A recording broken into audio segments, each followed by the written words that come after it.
If a small flock of cartoon bluebirds didn't help you get dressed this morning, that just means you haven't yet listened to Fine Tuning with Jim Hill and Drew Taylor.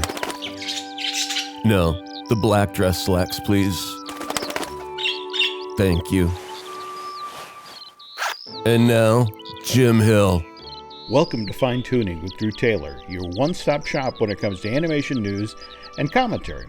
I'm Drew's co-host, entertainment writer Jim Hill, and since we last recorded, Mr. Taylor has been a very busy blogger. Now, run this down for me. You did the Christopher Robin junket, you did the Equalizer junket, plus, of course, you adopted Nova, the world's most wonderful dog. Have I missed anything? That's it. I was at the Meg junket yesterday, but so you pretty much summed it up well, yeah. You were at the Meg junket? Yes. Oh. Giant sharks everywhere. Yes. Okay, we're going to have to talk about this. I've been following that project since the first really terrible book, and I've been... At one point, I remember Jean-Luc Picard from Star Trek. Patrick Stewart. Patrick Stewart, yeah. At one point, they had lined him up for the Jason Statham role. That gives you some idea how long this film has been in the works. Yes. He doesn't quite have the abs of Jason Statham, but... Well, yeah. There you go. Now, speaking of the Equalizer, preliminary box office for the North American territory came in, and you know it's summer when you're looking at the top five, and 4 of the films are sequels. Mission Impossible, number 1, 61 million. We got Mamma Mia, Here We Go Again. Distant, number 2, with 15 million. Equalizer 2, 14 million. But you liked that, didn't you? Or yeah, it was solid, sure. Yeah. Okay. And in the number 4 position is Hotel Transylvania, Summer Vacation. Did you notice in the UK they're calling it Hotel Transylvania 3, A Monster Vacation? No, that's interesting. Do they not have summers in England, or? Well, it's gray, it's wet, who knows? That takes the 4th position at the box office with 12.3 million, which brings its domestic box office today to 19 million overall in North America. And that ends up besting the new animated feature that just came out, Teen Titans Go to the Movies, which you got to see, right? Oh, yeah. I saw this movie, I don't know, maybe a month ago, and I loved it. I thought it was great, and it was so great to see 2D animation, obviously computerized 2D animation, but still 2D animation on the big screen. It's very funny. I really loved it and would heartily recommend it, for sure. I've been hearing from friends between the Stan Lee cameo and the, not to give away the Teen Titans thing that they do in the end credits, which I think that was a brilliant touch. I really would like to have seen this do better numbers, but I guess in our Netflix world, it's not like this will, in fact, go away. People can discover it after it finishes its theatrical run, but it's really fun, really clever. Yes, it's great. Speaking of Hotel Transylvania related news, we just, in this past week, Gennady Tartakovsky just signed a new deal with Sony Pictures Animation. So it's, he's doing 2 new feature projects, is that correct? And yes. There's an R-rated, is this the live action comedy, or?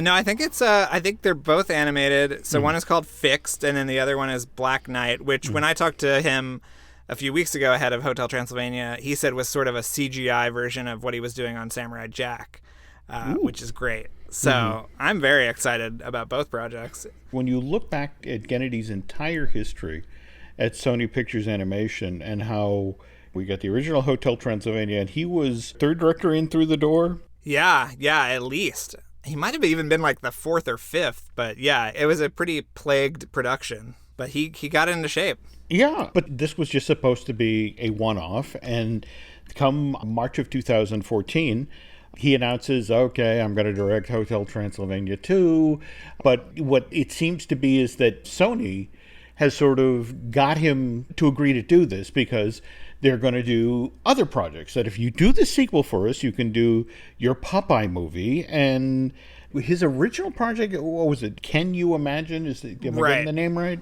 Yes. And that was a little boy who disappears into his own imagination and his parents have to go in and find him. Yes, exactly. Which sounds a little bit like Inside Out, obviously. Yeah, but the art I saw was just amazing in sort of a Dr. Seuss kind of a way. So it was like, as cool as that stuff was, when the Popeye test came out in September of 2014, it's like, Oh man, I really, really, really, really wanted to see that movie. Yeah, that test, which I think is still online, is pretty incredible. Yeah, but here's the thing. 2 months later, Sony gets hacked, and suddenly we're learning a lot of things that we probably should not know about, what goes on behind the scenes at Sony. And you were the one, actually, March of 2015, 4 or 5 months after the hack. You're the one who broke the story when you were over at MoviePhone about how Popeye was not moving forward. Yeah, it was just we were debuting the trailer for Hotel Transylvania 2, and I, being the animation freak that I am, said, well, what's the deal with Sony? And he said it's dead. And Sony had not made this announcement. And so I got some heated emails from Sony, and the news got picked up pretty quickly that Sony was no longer going forward with Popeye. But what a crushing blow, especially since you read the emails and you know how contentious a production Hotel Transylvania 2 was for him.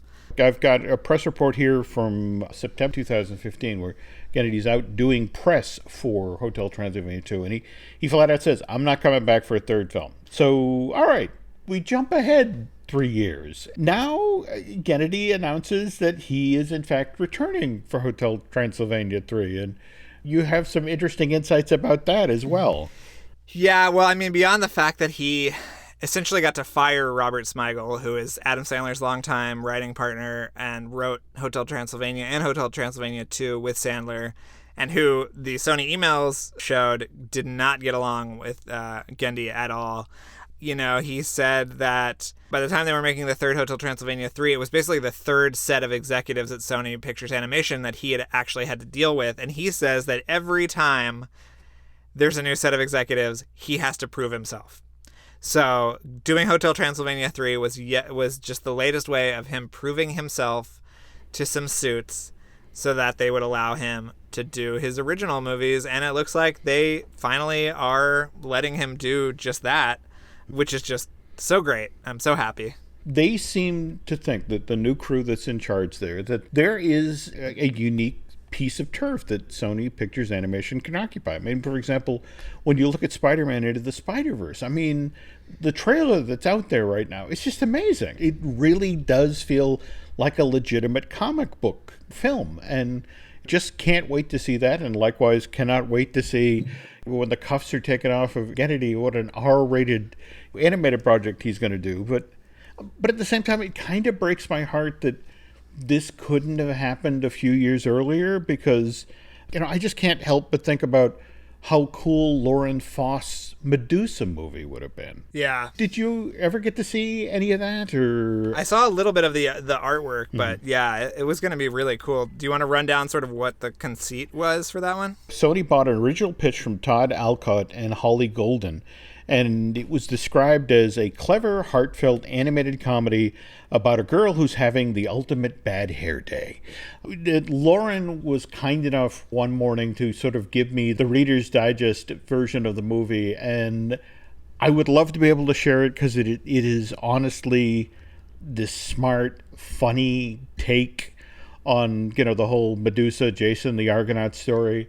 But I'm really kind of hoping that with Spider-Verse and with what's going on with Kennedy's 2 new projects, that maybe Sony might circle around to this. So I don't want to necessarily spoil the story, but it was so smart, so funny. And her vision was she was basically going to get every great female comedian, whether they worked Upright Citizens Brigade or SNL, or, it was going to be sort of a who's who of female comics coming in to voice all the characters. And it just killed me in November of 2015, where she revealed that she was no longer working on the project and Sony was looking around for another director. And that's really the last we heard about that. Well, if Hotel Transylvania showed us anything, it's that a good idea can make it through many sets of hands before coming to the big screen and being a big hit. So maybe it'll still make it. Well, here's hoping. Now speaking of deals in the trades, Monday of this week, we saw news come down that Brenda Chapman and her husband Kevin Lima had signed a first look deal with 20th Century Fox to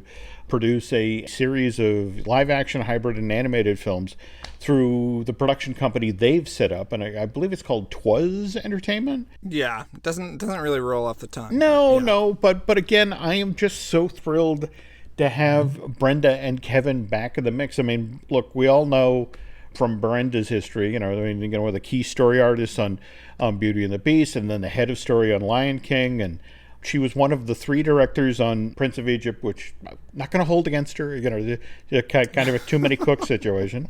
But then there's Brave at Pixar, which kind of took on, that whole story of her being basically pushed out the door, took on a whole new meaning this year with the Lasseter situation and all that.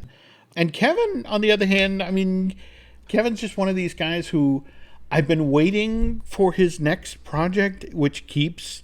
he always gets within like inches of the, right. I mean, what is it? He had the redo of Tom Thumb that was going to be live action. Was it on Mr. Limpet? They were going to redo Mr. Limpet. One of many people who have tried Mr. Limpet. Yes. Besides that, Richard Linklater did a version of Mr. Limpet. Who knows if that'll ever happen? I don't know if you read the Robin Williams bio that just recently came out. No, I watched the documentary, but I haven't read the bio yet. Okay, well, there's an interesting moment in it when Robin gets offered Mr. Limpet, and the idea was that, they would sort of CG his face or motion capture and put it on top of an animated body. But he had gotten the script after Jim Carrey turned it down. And evidently Robin, particularly late in his career, really fixated on Jim Carrey and was just furious. It's like, I don't do Jim Carrey's Leftovers, and just passed on the project. Anyway, getting back to Mr. Lehman, it's like, I think one of my favorite things that he's done over the past decade or so was Enchanted for Disney. Have you seen that lately? I haven't watched it in a while now. It holds up surprisingly well, but a lot of it is because Kevin, who directed the Goofy movie, co-directed Tarzan, the way he paces that movie, the way he turns Amy Adams' performance of Giselle from a cliched cartoon character to a real... I mean, it's beautifully paced, and there's some really wonderful work there. But it kind of makes me crazy that here is Disney now looking at finally doing the sequel, which, according to Amy Adams, that it's still a thing, that, they have a script, and they've signed a director, Adam Shackman, the gentleman who directed Hairspray. Why wouldn't you circle back to the guy who did it right the first time? Yeah. Well, and the other thing is that where is Twas Entertainment being set up? Yeah. The 20th Century Fox. Yeah, and so then, as Drew is pointing out here, that with Disney acquiring Fox, that there's a lot of stuff that's suddenly up in the air, because the agenda that Fox corporate, had set out isn't necessarily what the new owners, Disney, will have. And speaking of which, second half of the show, we're going to do a deeper dive on that. So let's do a quick break here, and then we'll get right back to that story. This episode is brought to you by LinkedIn. Psst, healthcare pros, word's out, and it's too good to keep quiet. Look, LinkedIn is revolutionizing job hunting, making it possible to search by specialty, shift preference, and salary. Endless scrolling is out. Whether it's a mental health therapist or dental hygienist, finding the perfect role is faster and easier than ever. Head to linkedin.com/healthcare and start your search today. This episode is brought to you by Progressive Insurance. Do you ever find yourself playing the budgeting game? Well, with the Name Your Price tool from Progressive, you can find options that fit your budget and potentially lower your bills. Try it at Progressive.com. Progressive Casualty Insurance Company and Affiliates. Price and coverage match limited by state law. Not available in all states.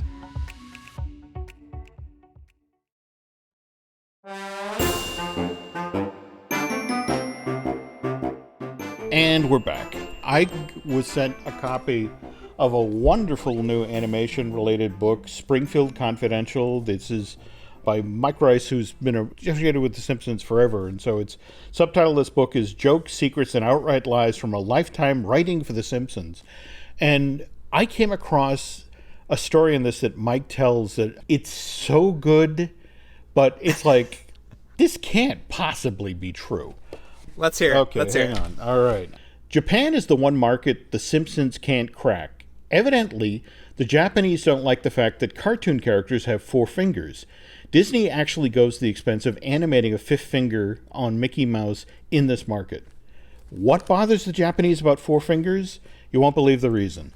The Yakuza members swear loyalty by amputating their pinkies. So having 4 fingers implies you're in the Japanese mafia. So evidently the Japanese can't tell The Simpsons from The Sopranos. That's unbelievable. Well, this immediately made me look for Japanese-specific Disney animation. And at first pass, I couldn't find anything. But it's like, it's one of these stories where I'm kind of hoping it's true, but right. Can anybody help us out here?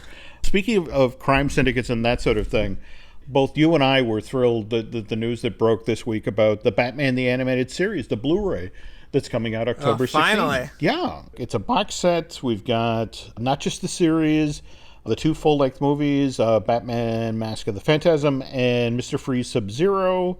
We've got audio commentaries from the cast and the crew. Look, anybody who actually saw this show back in the day recognizes the impact that it had. It's so funny because it was sort of Warner Brothers getting into the syndicated afternoon programming block that Disney had made so successfully with DuckTales and Tailspin, and they really pushed the edges, pushed out the borders, and again, it'll just be so nice to be able to revisit all of this material. Yeah, it's this year in particular, like the last year between the Samurai Jack Blu-ray box set, Avatar The Last Airbender finally being on Blu-ray, the recent Gravity Falls complete series Blu-ray. It's really been a great time to be a lover of home entertainment and animation because they've finally been coming out in beautiful high definition for the first time. And it's just going to be a thrill to be able to rewatch, one of the greatest animated series of all time. Oh, I agree. In all of its glory. You mentioned Gravity Falls. Now, have you seen the graphic novel yet? No, not yet. I'm waiting for some of my friends in publishing to get me a copy. But have you looked at it yet? I am heading out tomorrow to pick up my copy. I'm not willing to wait at this point. My daughter got to see it in California and just sort of blithered about how terrific it was. So it's like, all right, I'm going to go out and pick this up. And while I'm at it, pick up a copy of the Adventure Zone graphic novel because, anyway. We said we were going to get into talking about the Disney Fox deal, which just 2 incredibly short shareholders meetings were held in New York City, and both the Fox people and the Disney people very quickly signed off on this $7 billion deal. As the Wall Street Journal described, what Disney's getting for this sizable pile of cash is Fox's storied film and television studios, which are responsible for franchises like Avatar and The Simpsons, as well as stakes in the Sky PLC pay television company and the Hulu video streaming. Important to stress here that this, even with the shareholders signing off on this is not a done deal. In fact, the day before they voted in New York City, Disney company representatives had reached out to Brazil's Administrative Council for Economic Defense because they need them to sign off on it. And in fact, I want to say there's upwards of 12 different, both countries and international organizations, things like the European Union, or for that matter, the entire nation of China, that have to sign off on this thing. So we're still not out of the woods. It's going to be the first half of 2019, late winter, early spring, before we get going here. And this makes a lot of people nervous, especially, people who work for Fox and don't know what's coming next. And among the people who are probably, spending way too much on adult diapers right now is the staff that works at Blue Sky Studio. It's the animation operation that's based in Greenwich, Connecticut. When you were on the East Coast, did you ever get down there to Blue Sky? Oh yeah, I had a lot of friends at Blue Sky, and it was so amazing because you've been there, right? No. Oh, okay. I'm such a huge fan of what they do there. But, when they relocated to Greenwich, I want to say they were in White Plains. Yeah, I think they were. It's still pretty close to the border, but it's just amazing that you just kind of, you go off the street and in a little kind of like industrial park, there is a world-renowned animation studio just, in this kind of nondescript building. But we were talking about how much we love them last episode and how much we hope that they at least have a place in the studio, since Toon Studio, we talked about, has recently gotten shut down. Drew and I are huge fans of what Blue Sky does. They do amazing work at a price point that Disney and Pixar wish they could deliver great stuff on. But they've had their struggles at the box office lately. I mean, for example, Ferdinand, their last animated feature, which came out in December of this past year, only sold $84 million worth of tickets in North America, another 211 overseas, and so total box office $296 million. Which, given that Ferdinand's production costs for $111 million, didn't make all that much money for Fox when you factor in the cut that has to go to exhibitors and that sort of thing. And how much marketing there was. Yeah. I don't know about on the East Coast, but in LA, that bull was on every bus stop and it was all over the place. Yeah, and John Sienna was out, every time he turned around, he was doing interviews. I mean, he did his due diligence. Yeah. But just sometimes that happens. You make a film that just doesn't connect or is released on the wrong weekend. The problem is that before Ferdinand came out, we had Ice Age Collision Course, which was released July of 2016. We had the Peanuts movie.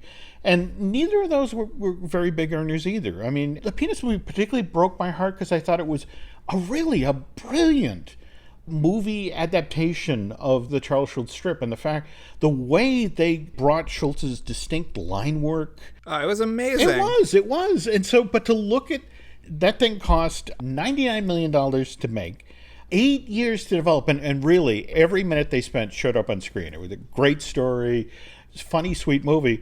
It only sold 130 million worth of tickets stateside. And then when you factor in that Peanuts really doesn't have the reach overseas that it does stateside, only sold 116 million tickets over there. So box office total of 246 million, which again, when you're starting off with a price point of 99 million for your production costs and then whatever you spent to promote it, I mean, that didn't make the folks at Fox happy.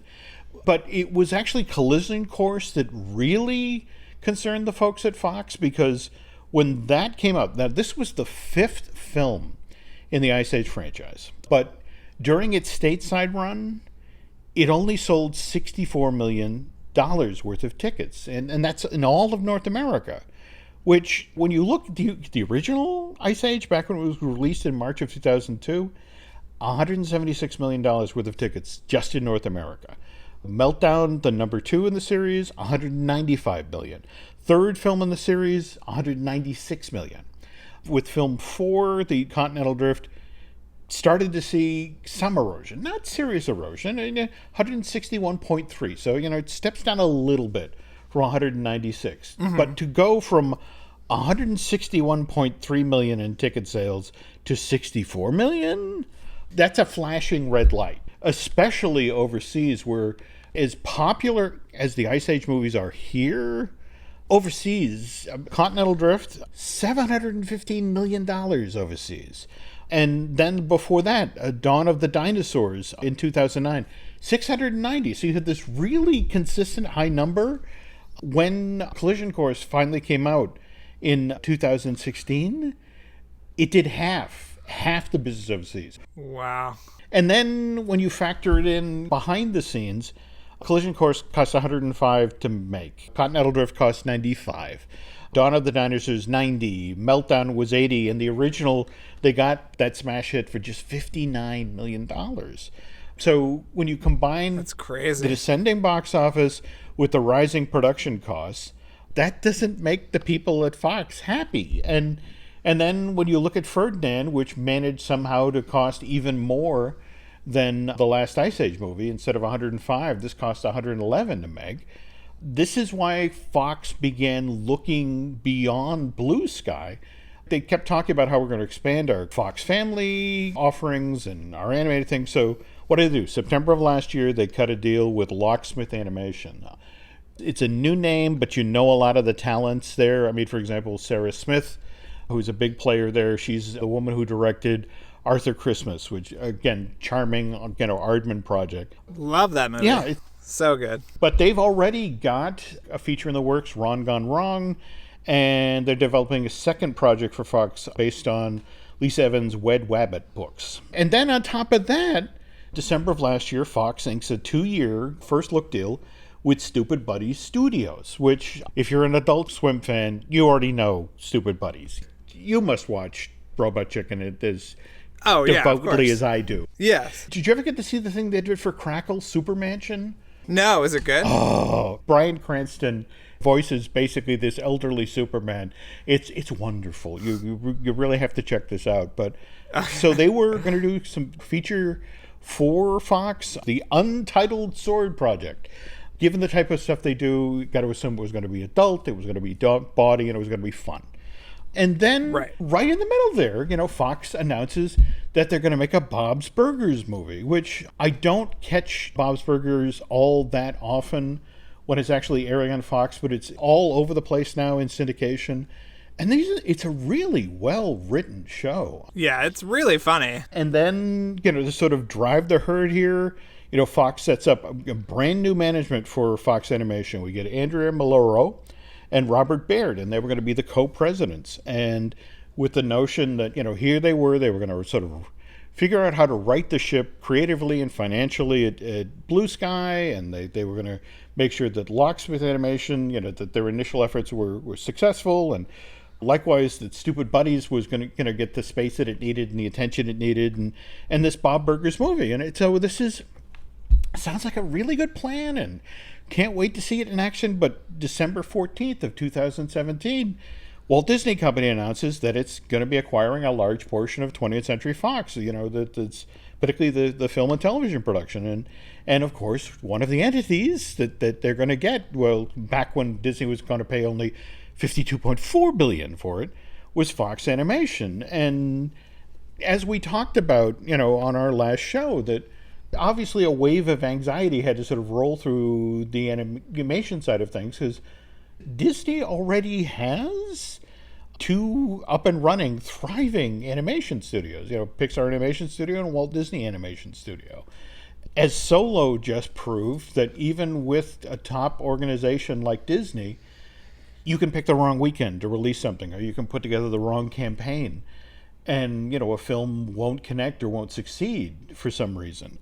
Knowing that, is Disney in fact going to take on another animation studio? And so here are the folks at Blue Sky. They're working on their next feature. It's called Spies in Disguise. It's supposed to come out in January of 2019, and it's Will Smith and Tom Holland are voicing characters? Yeah. But you have to wonder what they're thinking. Do we rate a slot? Nothing's going to impact Spies in Disguise, because like we said at the top here, it's going to take till the late spring, early summer of 2019 before this deal is finally settled out. But what happens then? Does Blue Sky get repositioned to just do stuff for Disney's streaming service, or does it just get absorbed outright by Disney Pixar? Well, you've talked to me off air that one division of Disney is anxious to work with the Blue Sky characters, correct? Okay, got to figure out how to tell this story without getting somebody in trouble. Look at the most popular animated film franchises of all time. Number 1 is Despicable Me Minion movies. To date, they've made $3.7 billion worldwide. However, right behind that, number 2 is Ice Age. Ice Age 1 through 5 have earned to date $3.2 billion. Now, if you take that number and you parse it over 5 films, the average box office worldwide for an Ice Age movie is $645 million. I mention that figure because the interesting thing is, if you break down the most popular animated franchises of all time by how much individual films gross, that puts Ice Age right between Toy Story at $945.9 million and Cars, which is $469.4 million. And if you think about right now, is there a Disney resort around the world that doesn't have a Toy Story Land? No, I don't think so. Yeah. Paris has one? Yes, in fact, they got theirs put in at the studio fairly early on. I want to say it went in with the Crush's coaster. They had sort of that Pixar mini land that was put in there. So from an Imagineering point of view, This is a very tempting IP. Basically, the friend I was talking with at Imagineering was mentioning that as it became more obvious that Disney probably was going to be able to close this deal, that Comcast was going to pull out, the conversations about Ice Age and bringing these characters into the park began to really pick up speed. And where this gets especially interesting is that the park that would dearly love to get its hands on the Ice Age characters is Animal Kingdom at Disney's Hollywood Studio, which this is entirely appropriate because think about it.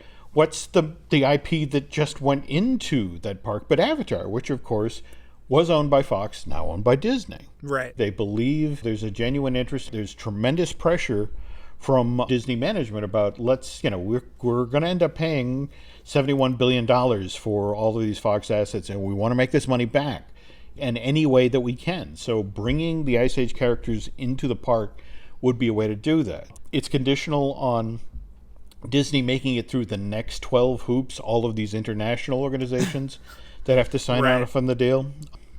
Speaking of the parks and Pixar and all that, we should probably announce that Drew and I are going to do our first sort of fine-tuning live thing. How excited are you guys about that? Well, I'm hoping they're excited. I'd like a few people to I turn hope out. so. I'm very excited about it. So, yeah. Basically, this follows on the event that Len and I did last year, the Disney Dish Live show. And the folks at Storybook Destinations, we had such a nice time working with them, and they came back and said, well, can we do something again this year? And they were looking at the November time frame, and it turns out that literally the week that we were sort of kicking the idea around here, Disney announced that at the new Toy Story Land at the studio, they were going to create a holiday lighting package. And not only do you get all of the, the wonderful Slinky Dog Dash and, alien swirling sausages, but now there's going to be a new holiday lighting package there. And why don't we use that as a hook? Why don't we,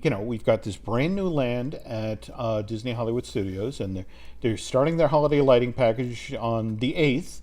Turns out the weekend of the 9th through the 12th was available. So we grabbed it, and what we're basically planning on doing is that Drew and I will be meeting up with you folks and marching you basically through the entire Disney resort. I mean, we'll start our day actually on Saturday over at the Animal Kingdom. That's where the very first built for the parks Pixar attraction, the It's Tough to Be a Bug show, debuted back in April of 1998. Right, before the movie even came out. Yeah. In fact, that's kind of interesting. You ever get the chance to talk with any Rhythm of Hughes folks, who Right, worked yeah, on that? because they had to do the animation. Yeah. But yeah, and then we're going to head over to the Art of Animation Resort and walk you folks through the Finding Nemo and the Cars themed wings of that hotel and talk about the challenges the Imagineers faced with sort of increasing the size of these characters.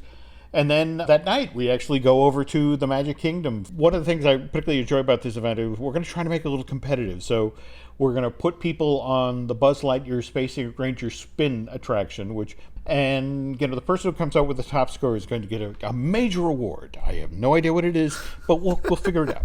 Bragging rights as well. Bragging rights. And then Sunday, we're going to head over to Epcot, and we're going to visit the Seas with Nemo attraction and get to see Turtle Talk with Crush as we're making our way over to the Mexico Pavilion to check out the new Remember Me, the Make Your Face Like a Diez de Muerto character.